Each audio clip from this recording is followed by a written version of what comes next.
Hello, Brian Percival here, pleased to meet you. Now, if you've already seen one of these intros, they're all the same. Just go to the timestamp here to get to the content. You'll need to watch this once. All I'm doing briefly is just explaining what's going on. Now, I stopped doing videos about 2 or 3 years ago. Because a lot of stuff was going on and I basically just didn't have time. It was as simple as that. So what I've done is now that I'm going back to it, I'm consolidating everything onto one channel. So there's going to be one place for all the content I do. It's not going to be spread around everywhere anymore. So as anyone who's seen my stuff before knows that I love a jump cut. I love nothing better than a jump cut, basically because I can't be bothered editing properly, especially when it's just the stuff like this. So I've decided that I'm just going to put everything under my own name now. Like, nothing's going to be by aliases or anything like that.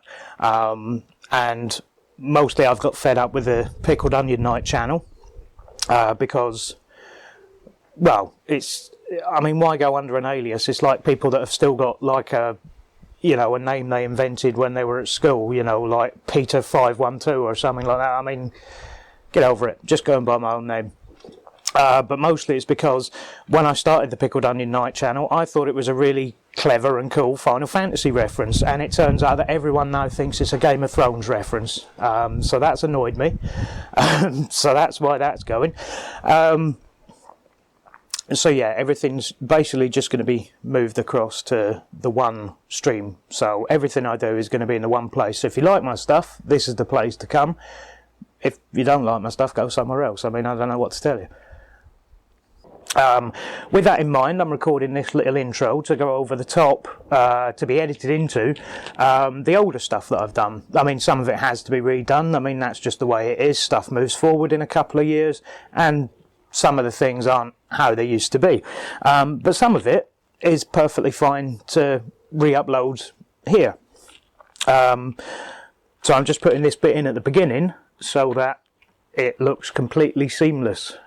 So what I'll do is, unfortunately, a lot of the older stuff is watermarked. So what I'll do is I'll put a little black bar that's going to rise up here now, and that'll just cover up the watermarks so that nobody gets directed to any of the old stuff anymore. And yeah, well, look forward to the content you haven't seen. A lot of it is older stuff. Like I say, there's new stuff coming. I'm editing loads of stuff at the moment. So yeah, look forward to see you in the future.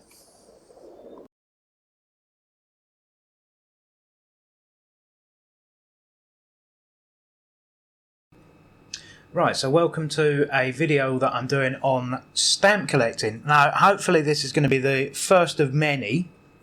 Obviously, depends how much interest there is in it. If nobody watches it after 3 months, then obviously I probably won't do another one. But so I thought, what do I do? What do I do to kick off what might be the first in a series on stamp collecting? Well, I thought, first of all, I'll just explain.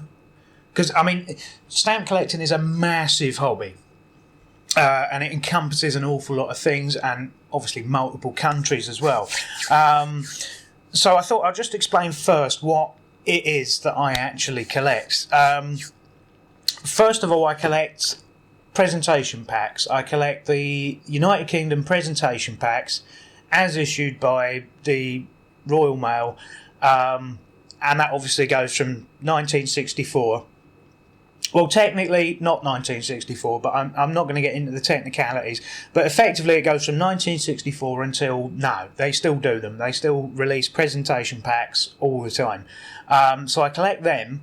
But also, in addition to that, I collect British stamps that weren't in presentation packs. So anything that wasn't included in a presentation pack, so something like the Queen Mother stamp or something like that didn't get its own presentation pack but was released by Royal Mail anyway. So stuff like that I collect. So basically, by the time I'm finished, hopefully, although likely not because some of these are very expensive, I will have a set that runs from 1840, the penny black, right the way to, well, today, now, whatever, however you want to call it. So that's basically what I collect. Now, at some point, I may well do a little bit where I show off what I've already got. Not that mine's an amazing collection by any means, but I may do a collection where I show off what I've got, but I might not bother, because that's a bit, in the world of stamp collecting, that is seen as a bit crass. You can get away with it for games and coins and things and other stuff I collect, but in stamps it seems a bit crass to show off your collection. So I might not do that, or I might, just to annoy other people in the hobby, because I quite like doing that as well.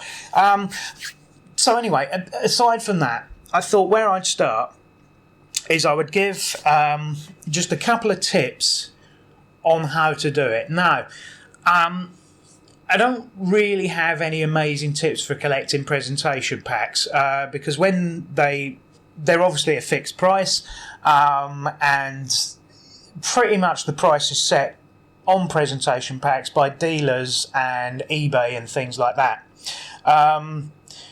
Stanley Gibbons do set a price for presentation packs, but as usual with Stanley Gibbons, which is, if you don't know and you're new to the world of stamp collecting, Stanley Gibbons is basically a shop in the Strand in London, and what they do is they have a market price for every stamp, mostly every stamp in the world, but where they are recognised as the genuine authority is on British stamps. Now, their prices are set by what they will sell it to you for. So what their retail price is for that particular stamp in any given condition. What this invariably means is that for most items, they are well over the odds of what you will actually find it for if you go to a normal dealer or you're buying them on eBay or something like that. I mean, the Stanley Gibbons price can quite often be double or triple the price of what the stamp actually goes for between collectors. And with presentation packs, this is obvious. I mean, like, I can go on eBay and I can buy the entirety of, say, 1982's presentation packs for about £10-15, and that will be sent to me. If I was to go to Stanley Gibbons the shop and buy them all separately, you're probably talking 40 quid. That's how overinflated these prices are. And to be fair, they do the same with single stamps, but not always as much so. And I just thought, yeah, so I can't really give you any tips for presentation packs, because some are just cheap and some aren't. And quite often, even if you go to a stamp shop, they might not even have any presentation packs, because quite often, because they can't sell them at the prices they want to, they often use them as postage to sell other stamps with. So, I mean, the shop that's local to me, there's one.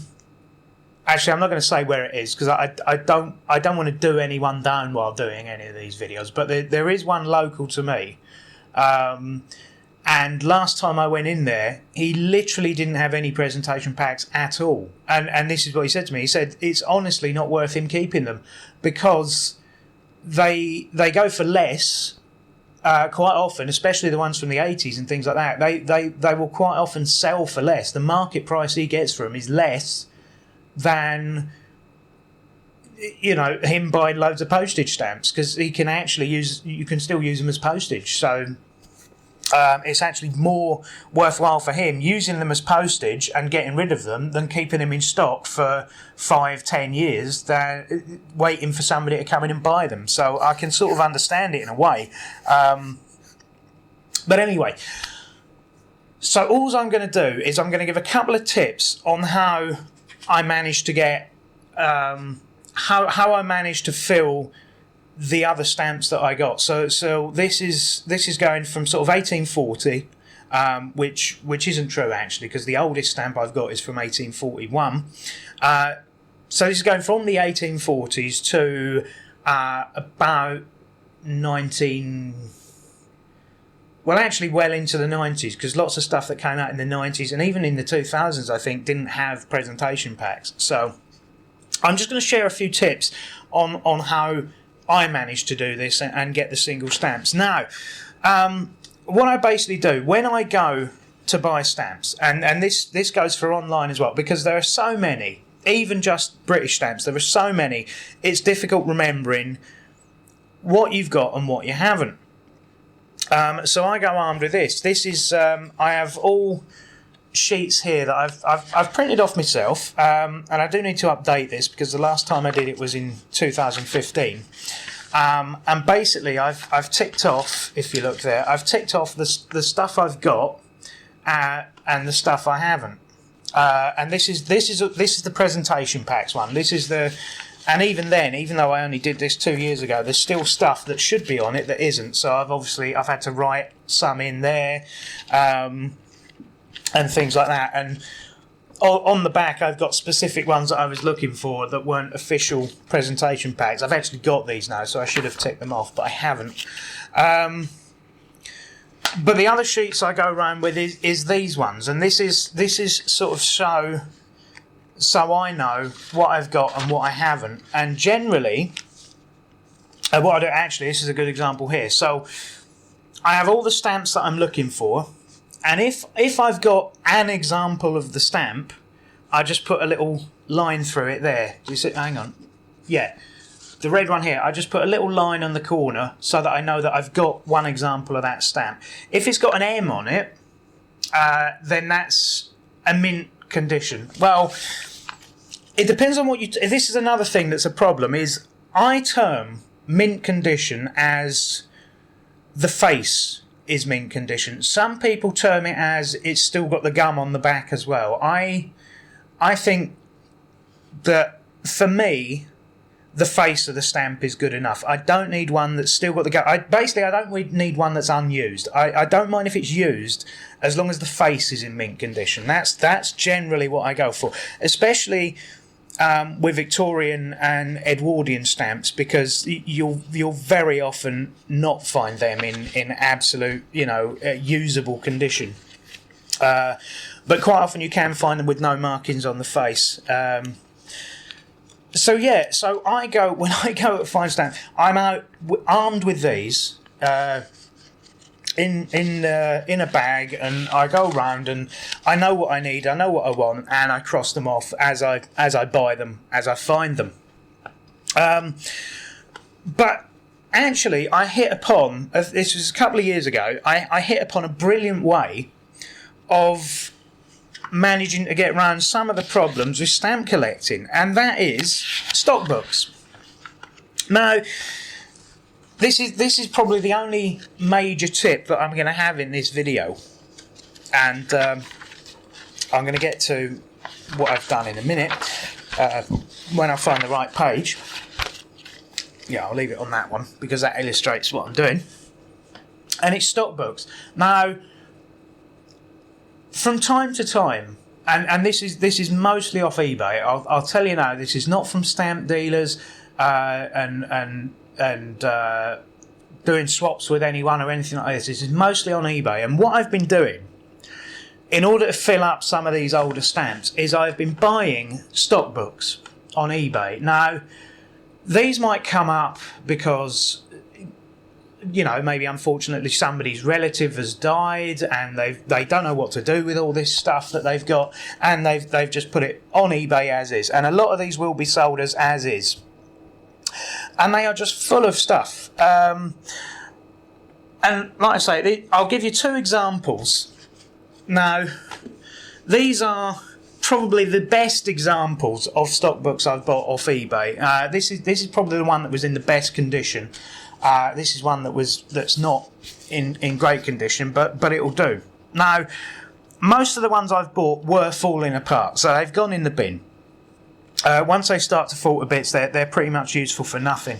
But what happens is these stock books are just full of stamps. Now, most of them weren't like, so say for argument's sake, I paid 10, 15, maybe 20 quid for a stock book, and it might have a few hundred stamps in it. At the most, it's going to have maybe 300 stamps in it, usually. Now, Now, I might only need 2 of those stamps, and it is a bit of a gamble. But what you can then do is resell the ones you don't need. Now, this isn't always easy, because quite often they will have, they will have markings on them. Not all of them will be worth selling. Some of them are worth pence. Although, if you can get a whole set together and sell them as a group, then you can obviously get vastly more for them. So this is. I'm just going to show you these now. This is a stock book. No, it didn't come like this to me. This is what I've done since. And all of these, so that's, what are we there? George the 5th, no, not George the 5th, George the 6th. And all of these have come out of stock books. So there's just tons of them. All of these have come out of stock books. And there's Victorian ones there as well. There's Edwards. There's George the Fifths. There's Edward the Eighth as well. Some Edward the Eighths there. Now, all of these, at some point, when I get round to it, can be put in sets and then just sold as a used set. Which, I mean, the reason why I've got so many of these left is because I don't have any of the purple ones to make a full set of the originals, but there's just so much stuff you can get, and this is all stuff that can be sold as used. I'll just show another lot of the pages. See, look, we're going into the the Wilding stamps here, and some Machin definitives, and the larger stamps for sort of parcels and things, and there's even some to pay stamps here that have all come out of stock books, and there's just loads of them. There's not a huge amount of commemoratives. I've got some Isle of Man ones here. No, I don't collect the Isle of Man, but somebody will, and at some point these are all going to be passed on, because look, here's ones I got from a German stock book, some pre-war and during the war occupations, some Hitlers, well, it's mostly just occupations and Hitlers, because that tends to be what people don't want in German stock books these days. And yeah, I've got some American ones here that were in the back of stock books. And just bits and pieces that you just don't normally find. Look, a whole load of are they Victorians or Edwards? There's some Victoria ones, some Edward ones, all in varying degrees of use. But the point is, see, this is a stock book I keep with the sort of the used stuff in it. This is the stuff where the faces aren't mint, so that's all in this book. But I have this other one here, and this is all stuff that, oh, hang on, there's other stuff in here. There's stuff in here that's ready actually just to go on eBay and get sold, but I haven't got round to doing it yet. So like this is the mint face stuff that I've got here. There's in fact, no, there's still not enough for a full set there. But this is all stuff that people want. I'm probably not showing this off very well because it's quite a big book when you open it out. And oh look, there's some more German stuff. In fact, this is a good one here because this is actually this is a German army stamp. Now this was only issued to soldiers, I think, so they could send letters home. Yeah, Feldpost, Deutsche Feldpost. So this was issued during the Second World War, to soldiers, so they could send stuff home to their relatives. And there's some more Hitlers. There's some more some. Well, they're all Reich stamps, really. Some occupation stamps. but yeah, this is all stuff, and there's whole blocks of 6 here and things like that, and this is all stuff that's come out of stock books. See, this is another one. I could put all of these ones into a full set here, because I think that's almost. No, there's one missing. I've got one missing before I can do a full set of the cartoon stamps. That I could then sell on as a full set, and somebody would love that, even if they only pay £1 for it. There's just hang on, there's some more stuff in it. See, look, here's already another set of 2 that are a set that will go on eBay at some point when I get round to it. What's this one? This is another set of occupation stamps that I think is a full. In fact, I've just put 1943 occupation second set, but I haven't put what country it is, and it's very small. I'd need a magnifying glass to read that. But that's a full set there, and that can go on eBay and get me a couple of pounds for that. But anyway, I think I'm rambling a bit. But the point is, using this method, not only have I managed to complete most of the George VI, in fact, it's so complete that the only one I'm missing from the entirety of George VI is the hard to find dark blue 10-shilling stamp, which I do have an example of that. If you see there, I've put a line through, so I do have one. I just don't have it as a mint face. And the reason for that is because you probably won't ever find that in a stock book, because people know that one is reasonably. In fact, that's probably one of the most expensive George VI stamps, I do believe. But the point is, I managed to complete, barring this one stamp, and I think I needed to separately buy a mint example of the pound one. But I managed to complete it without even really breaking a sweat. Now,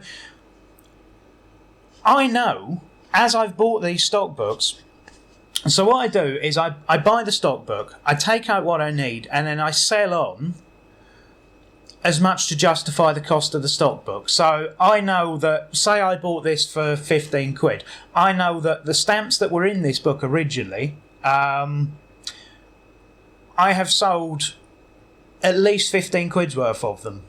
And I know that because I've stopped selling from it. So it took me a few weeks, and it's probably taken me about 18 months, to be honest. But I could sell all the stamps in here now, tomorrow, and that would be my profit. But I've broken even with every single one of these, and even when breaking even on the money I've spent, I've managed to fill in the holes in my collection.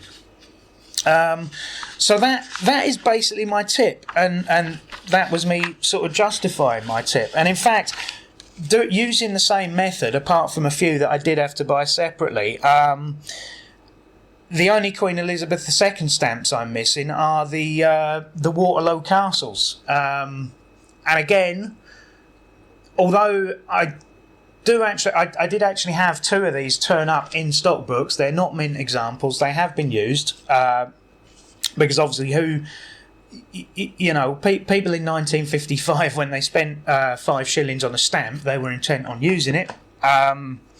So they are difficult. The Waterloo ones especially are very difficult to get hold of mint examples.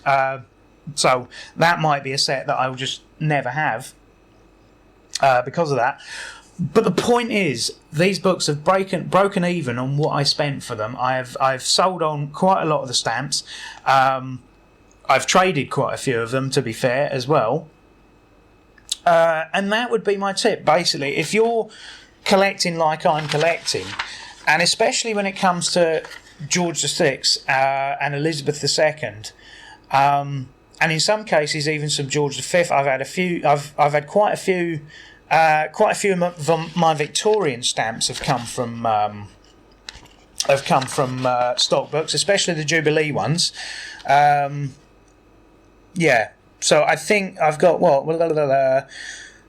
So the Jubilee ones, there's 14 in total, and I've managed to cross off 12 of them. Now, I know I haven't bought any on eBay. I certainly haven't bought any from dealers, and I know I haven't swapped any from collectors. So that has all come from stock books. All right, not mint examples. 2 of them are mint examples, but they have come from stock books. Every single one. In fact, pretty much all of my Victorians have come from stock books. So that is pretty much what I wanted to say in this video, is that you can go on eBay and you can spend money on a reasonably good condition used Victorian stamp, or you could take a gamble and go on and spend a lot of money on it, obviously. Or you could take a gamble and you could go on and just bid at random for a few stock books, and just see what you get. Because you might, you might spend the same money you were going to bid on for one stamp and end up with half a dozen or more that you can not only use for your collection, but the ones you don't use you can sell on. And I think it really is a good method of doing it. Now, like I say, it is a gamble. I'm sure that there was at least one stock book that I got that was in terrible condition. I don't know, I think it had been in somebody's garage underwater or something, and a lot of the stamps did end up going in the bin. But even then, I still managed to. I didn't get anything out of it, because it was the stuff. It turned out that there was very little. I may have got like 1 or 2 stamps out of it, but some of them went in the bin because they were just wrecked. There was some that had like corners cut off them and things like that, and it's like, well, nobody wants that. And it was a struggle to break even, but I did, because there were 1 or 2 in there that were still okay, I sold on. So yeah, there's just. I think it's a really good method. Obviously, by the time you get towards the end, or by the time you get towards just filling in the gaps, you're going to have to go for specific stuff. But if you're starting a collection of the older stamps, then I think you can do far worse than going and doing that. And yeah, so I just thought I'd bring this to show you just exactly what I mean. See, I've got. Oh, this is going to become very difficult because this is quite heavy. See, now I'm not doing particularly well on the beginning of Victoria's reign. So, like, there's lots of empties here. So I've grouped them all into sets. But as we start to get towards the end, see, look, there's the Jubilee sets. Now, these are the best examples of ones I've got. So they're not all amazing. But that one there and that one there are obviously in reasonable mint, well, almost face mint condition. This is me, King Edward's. There's some Georges there. Look, you've got the whole set of Georges. Got the red and greens, the 2 different versions. Show you the Edwards there. Can't think what set's missing from there, but there's both of the great exhibition ones, 1924-25. There's the Upu ones. Obviously, I'm missing the big one. Likely, so is everyone that's got that set is missing the big one, because that one goes for hundreds and hundreds of pounds. What's that set? The photogravure set. There's the silver Jubilee set. There's Edward the Edward the Eighth. Wasn't king for very long, so therefore only has 4 stamps. There's George. There's the coronation stamp at the bottom. This is another interesting one, actually, because this doesn't need to be here because there was actually a presentation pack for this, which I've got. So I might have to rearrange these folders again. So that there's me more the George ones. That's the one I was talking about. This is the rare one, the dark blue. Now this looks like it's okay, but I can, maybe the camera won't pick it up, but I can see a flaw on here, which means that it's not okay. But this is just generally how I've grouped it, and then obviously I've pretty much got everything. Yeah, so there's Olympics, there's the dark, there's my Wilding set, the first set there, and this is what I'm on about. This is the Waterloo. Actually, no, that's not. Yeah, it is. Yeah, and in fact, I should have ticked these two off because I do actually have them. I just, for some reason, haven't ticked them off. But as we go through it, I've got all the... So I've got the Island Definitives and... what's that? CEPT and all that. And then as we get to the end of this first folder, and what we got? National Productivity Year. And what's that? Parliamentary Conference stamps there. But yeah, most of these, apart from actually, this is one I did have to buy separately because this is another reasonably rare one. You can always find this one, the long stamp, but this one here is reasonably rare. But yeah, all of these, pretty much, the vast majority of them, especially these early ones, have all come out of stock books. Now, if I hadn't done this thing where I don't even know how I arrived at the idea. I think I just hit upon it one day and went, there's a lot of stock books on eBay that go for really, really cheap. I don't even remember why I was looking for stock books. And I just decided, do you know what? I'm going to take a punt on these things and just see what happens. And maybe I've been lucky, I don't know. But I think it's a brilliant way to try and get a reasonable collection of stuff going. And like I say, I've still got stuff in here that I could just throw on eBay tomorrow and just get rid of them. And, you know, all right, I might only make a tenner. I might make 20. There might be a stamp in there or a set of stamps that somebody really, really, really wants. So I could make 20 from a whole set, maybe more. But this is my point, is you don't know. And would I be able to do that, hunting down individual stamps at a stamp dealer's? No, obviously I wouldn't, because I would be going into the stamp dealers armed with my sheets and sort of going, I need that one and that one and that one. And then I've spent, I could walk out spending 50 quid and that's it, that's just 50 quid spent. Whereas potentially I could spend a tenner on a stock book.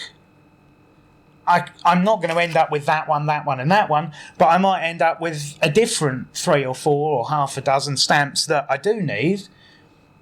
I've only spent a tenner, and then I can make that tenner back again by selling the ones I don't need. And I think this is how to do it. Like I say, when you're getting towards the end of a collection and there is very specific stuff you need because you don't have it because nobody has it. The sort of rarer stuff. Like, I mean, it's very unlikely that you're going to end up with like a VR penny black in a stock book. It's not going to happen. In fact, it's very unlikely to even find one online or in a stamp dealer's because they are super uber rare. But you never know. If you've got like if you buy a stock book that came from like somebody's 80-year-old granddad or something that maybe they do have it. You don't know, and this is where the gamble comes from. You could end up with a stock book.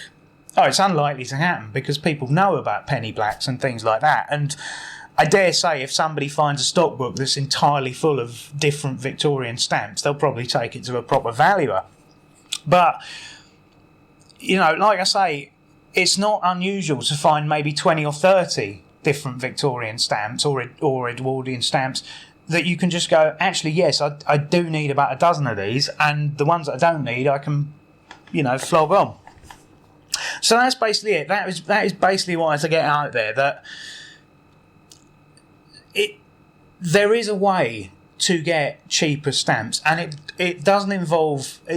It doesn't have to be like these worldwide sets and things like that. I mean, yes, you can walk into WH Smith's and you can buy a bag of 500 stamps for like £8 or £9. But they're not going to be stamps that anyone really wants in their collection. And they're just not. They're designed for children who like pictures of birds and cats and things like that, and they're not really designed for people that actually want to collect stamps. But as near as you can get to that while actually getting stuff you want, I think I've hit upon the solution. So if you're into that, then do go on eBay. And now I am aware that next time I go to do this, I might not be able to, because maybe even 10 people have watched this video and decided, oh yeah, that's a brilliant idea, I'm going to do it. So I am aware that I'm essentially setting up my own competition for doing this. But I just think it's too much it's too good information to keep to myself. I think it really is something that's worked for me. Now, I may be wrong, and maybe when you go and do this, maybe all the stock books you buy will be full of rubbish. And that's upsetting, because, like I say, it is a bit of a gamble. And but I do think that even if you have to spend, say, a week selling lots of common stamps for pence each, I reckon you'll probably still make your money back on a 20 quid stock book. Now, if somebody puts a photo on eBay that actually shows you what's in it, then obviously that's going to be bid up a lot higher. So I tend to stop at around the 20 quid mark. That's normally my limit for a stock book. I have seen some of them go for silly money, because whoever it was that was selling it have put up photos of all the stamps that's in it, and they obviously do go for silly money, because there's no risk involved. People know what they're buying and they know what they're worth. So obviously use a bit of nous and a bit of common sense, and bid on the sort of cheaper ones. But I think even makes it easier in a way to try and claw your money back somehow. But I feel like I'm banging on about the same thing again and again. So that's it. That's pretty much all I wanted to get out there. And it's worked well for me. I reckon it's saved me quite a few quid over the last couple of years. Which isn't anything. I mean, it's not saved me the kind of money. I mean, it was probably money that I could have had and I could have spent, but the money that I have made from these has sort of been ploughed back into the hobby, and I do like that, because that's the way I like to do it. And if it hasn't been ploughed into this hobby, it's been ploughed into something else, game collecting or something like that. So if I have a lot of money sat in the PayPal account, it doesn't sit there for very long. I'll tell you that. It goes on other stuff, but it's stuff that gives me tremendous enjoyment, so I don't care. So that's it. So if you've got any comments or questions, or even other suggestions, because I dare say that people will read the comments on something like this.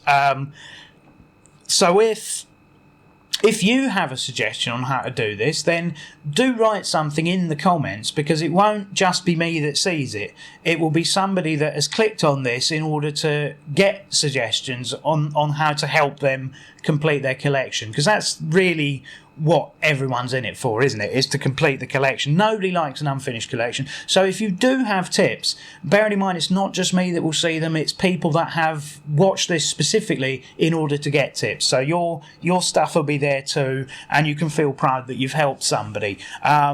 If you think I've got something wrong, then by equal measure put that there, because all the other people that see this will know that that's wrong, and you'll be helping somebody out. So the usual stuff, if you like this, and it gets the views that I hope it deserves, then I will obviously do more stuff on stamp collecting. But the topic I chose was very specific to draw people in. There's no question of that. It's not a clickbait video, but it may as well be, because it is very specific to draw people in, and that was done deliberately so that I do have an excuse to put more content out on stamp collecting, purely because I'm assuming that this video on its own will generate more traffic. So what I've done here is that hopefully I've been cleverer than I usually am, and actually done a video that people will watch that will then justify me doing more videos. So I may have just, in my supposed cleverness, I may have just created lots of work for myself. So it might be difficult trying to find where to go after this. So anyway, if you think that it's a good thing that if you think it's a good thing and you want to see more stuff, then like, subscribe, things like that, and the other. No, not everything I put up is about stamps. If this is your first time at my channel, I have got other stuff as well. So it's stamps, coins, games, things like that. And the game stuff does generate sort of views here and there. So that's generally what I focus on. But stamps and coins is stuff I do as well. So I'm just throwing it all out there to see what sticks. And yeah, so I am on Twitter as well. You'll see this little bar going down underneath me. That's the Twitter. So if you do have anything that you want to specifically tailor towards that, then that's perfectly fine. I mean, I'd usually rather that people comment on the videos, because then other people get to see them as well, because not everyone necessarily follows me on Twitter, but they do watch my stuff. So yeah, but if you want to, then that's an option there as well. And also, the good thing about Twitter is that if you put a comment on Twitter, it's not just YouTube people that see it. You can actually link to it and tell all your other Twitter friends that I've just put this comment here. So that's why that's good. So that's about it. And hopefully I'll be doing more of these. But it very much does depend on the sort of views this video gets. If it gets none in the next 3 months, then obviously I won't bother, because there'll be no point, because nobody will be watching it. So there's very little point in doing it. But if I do, then rest assured there will be more stuff. Yeah, and that's all I can say. So hopefully I'll see you in the next stamp video. If you like any of the other stuff I do, then go and watch that, because that's hopefully I've added some value to that sort of content as well. And again, feedback is always more than welcome. And that's it.